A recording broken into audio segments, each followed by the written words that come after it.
My fellow Jamaicans, Hurricane Melissa is now a Category 4 hurricane. Approximately 100 miles south of Kingston, heading westward at 5 miles per hour, it is projected to turn northward. We are already experiencing rain and overcast conditions. Based on current assessments, all of Jamaica will likely be affected by hurricane conditions, meaning heavy rains and winds above 100 miles per hour. It is also likely that hurricane conditions could linger over Jamaica due to the slow-moving nature of this system. Given the extended days of rains leading up to landfall and the expected inundation from the actual passage, we can expect general flash floodings across the island. However, low-lying areas, coastal areas, river courses, gullies, and other waterways will overflow either from excess rain or storm surges. Extended rainfall and heavy rainflows will also trigger landslides in hilly areas.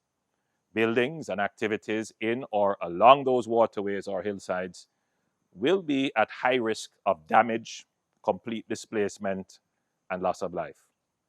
Hurricane winds will most certainly damage roofs and compromise some structures. By all assessments of the current situation, while we pray for the best, hour by hour, it is becoming apparent that the impact of Hurricane Melissa could be greater than Hurricane Beryl, certainly in terms of rainfall and flooding.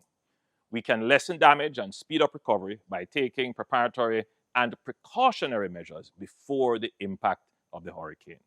It is expected that Hurricane Melissa will make landfall on Tuesday. I take this opportunity to reinforce the appeal to residents of low-lying areas, historically flood-prone areas, gully banks, riverbanks, hillsides, and other vulnerable areas to take precautions to protect your property where possible, prepare your evacuation plan, and comply with the evacuation orders given. Avoid unnecessary risks such as playing in floodwaters and waterways, climbing trees and roofs during the hurricane. Shelter in place, stay inside during the hurricane. We have issued an order under the Disaster Risk Management Act declaring the entire island of Jamaica a threatened area. This provides us with the legal framework to take all necessary measures to safeguard lives and property during the hurricane. All our national agencies, ODPEM, the JDF, the JCF, the NWA, and our first responders are on high alert. Shelters have been prepared, supplies pre-positioned, and emergency teams are standing by across the island. At the time of impact, the government will declare a disaster under the DRMA, along with the various other measures necessary from time to time to take us safely through the periods of disaster, relief, and recovery. Today, I signed a compulsory evacuation order for several communities along the South Coast, which will empower ODPEM to act as necessary to have persons evacuated from high-risk areas to save lives. We have also issued an order under the Trade Act to prevent price gouging. No one should seek to profit from the hardship of a disaster. The Ministry of Agriculture, Fisheries and Mining will be issuing a recommended price list for all market produce. We have intensified our drain cleaning and mitigation programs across the island, targeting critical areas that are most vulnerable to flooding. Over 400 million Jamaican dollars has so far been allocated for drain cleaning and waterway cleanup, including at least $3 million to each constituency to carry out emergency drain cleaning and local preparedness. In addition to preparing the country for the impact of the hurricane, we are also taking steps to position ourselves for the recovery following impact.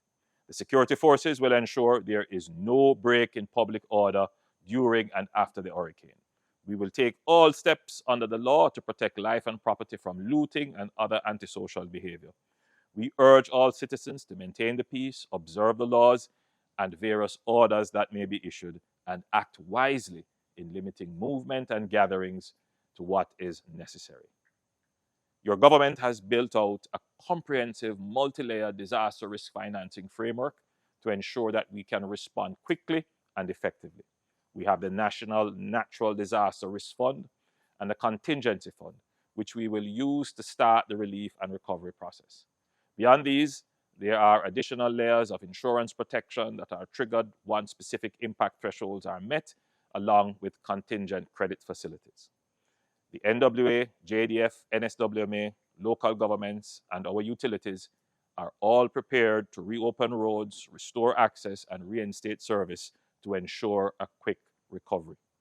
The Ministry of Labour and Social Security, supported by the JDF, is fully prepared to lead the humanitarian relief effort and the data gathering for damage assessment. Please play your part in having your identification and other documentation ready if you have to apply or register for relief. The Ministry of Agriculture is ready to offer support to our farmers and fishers to ensure that they are back out in the field as soon as possible. The Ministry of Health is making plans for major mosquito and other vector control initiatives immediately after the hurricane to avoid outbreaks of diseases, especially dengue. I want to take this moment to recognize our frontline workers, our healthcare professionals, police officers, soldiers, firefighters, utility crews, and all essential personnel who will be out there risking their lives to protect ours and to serve us. With proper preparation, discipline, and care for one another, we will come through this safely, as we have done so many times before. And let us remember, it is in times like these that Jamaica's true character shines through. Reach out to your neighbor, check on the elderly, check on persons with disabilities, and anyone who may need help. That is who we are, a people who live by the principle, each one help one. While we must prepare for the worst, let us also pray for the best. In every adversity, we have found strength, not only in our resilience, but in the power of prayer. So, wherever you are, I encourage you to gather your family and pray for protection, for calm, and for each other, trusting that God, who has seen Jamaica through every storm, will carry us safely through this one too.